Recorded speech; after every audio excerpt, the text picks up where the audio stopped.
Hello, I'm Everett Swift. Welcome to Industrial Hemp News. Industrial Hemp News is sponsored by the Michigan Industrial Hemp Education and Marketing Project. As I do these newscasts, please bear with me. I am not a professional and I am working with some very amateur equipment. So don't be too hard on me, folks. Now on with the news. Army unwittingly plants hemp in recovery work at Rocky Mountain Arsenal. Associated Press, September 9, 2009, Commerce City, Colorado. The Army found feral hemp, also known as ditchweed, at Rocky Mountain Arsenal north of Denver. The Army has been reseeding parts of the arsenal as part of its cleanup work there. KCNC-TV in Denver reports that when the seed started to grow, marijuana popped up. KCNC reports that this is not commercial-grade marijuana, though. The Army blames the supplier for the ditchweed.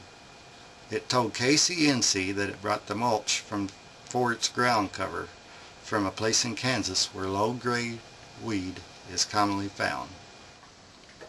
Oopsie, police slash research hemp instead of pot, September 3rd, The Hague, Netherlands.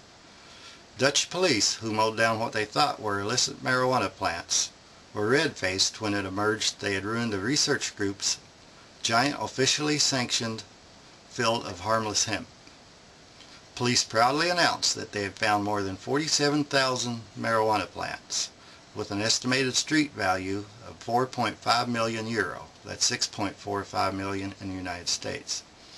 It was concealed in a cornfield in the Flevoland province east of Amsterdam. They mowed down about half the plants, only to be informed they were the property of Wageningen University and Research Center, a respected agricultural school. Simon Vink, a spokesman for the executive board of the university, said the field contained a new strand of hemp that researchers hope can be a sustainable source of fiber. Hemp plants are related to marijuana, but only have trace amounts of THC, the mind-altering chemical in marijuana. The street value from a drug point of view is less than zero, said Bink. Jack Hare still in critical condition, September 23, 2009. Jack Hare, a nationally known activist for the return of hemp and the legalization of marijuana, remain in critical but stable condition at Legacy Emmanuel Medical Center after a September 12th heart attack at Portland's Hempstock Festival. The 70-year-old author of The Emperor Wears No Clothes collapsed on stage after delivering a speech at the festival in Kelly Park Point. Hare fell into a coma shortly after he was stricken and has not awakened. Hare's family said anyone wishing to contribute or make a donation to Hare's medical costs can go to any USA bank and make a donation under the name of Jack Hare. Minneapolis, St. Paul, Minnesota, September 14, 2009.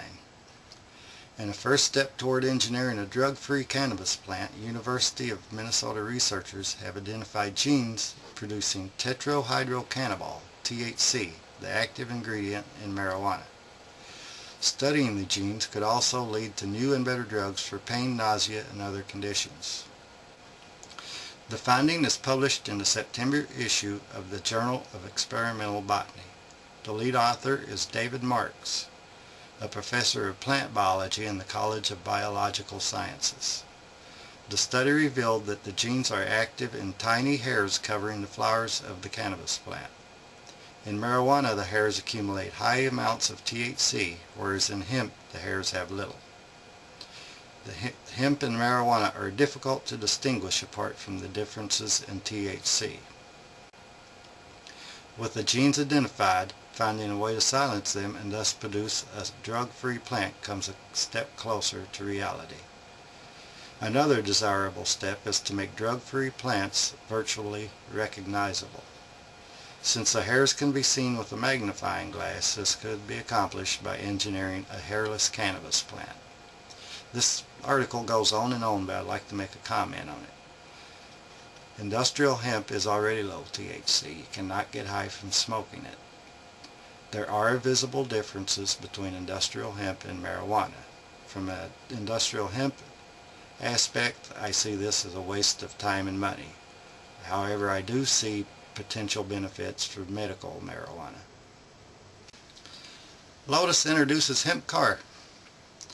The renewable materials that have been incorporated to the Eco-Elise project include hemp that's used in the car's composite body panels, spoiler, and seats. They're using Eco wool for the upholstery and sisal for the carpet. The cleaner manufacturing processes have been achieved by utilizing the latest water-based paint technology. As for renewable energy generation, the Eco-Elise's hemp hard top incorporates a set of solar panels that power the car's electrical systems. This is not the first industrial hemp car ever to be made. In 1941, Henry Ford built and fueled a car out of hemp. On YouTube there are videos of them hitting it with an axe and it not even putting a dent in it. And now for commentary. On August 7, 2009, Oregon became the 16th state to pass pro-industrial hemp legislation.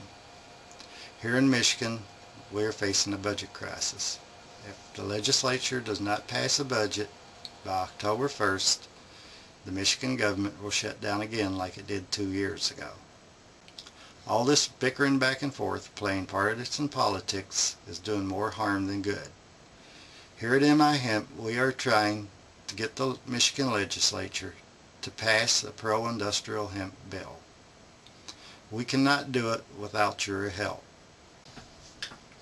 We need members. We need donations.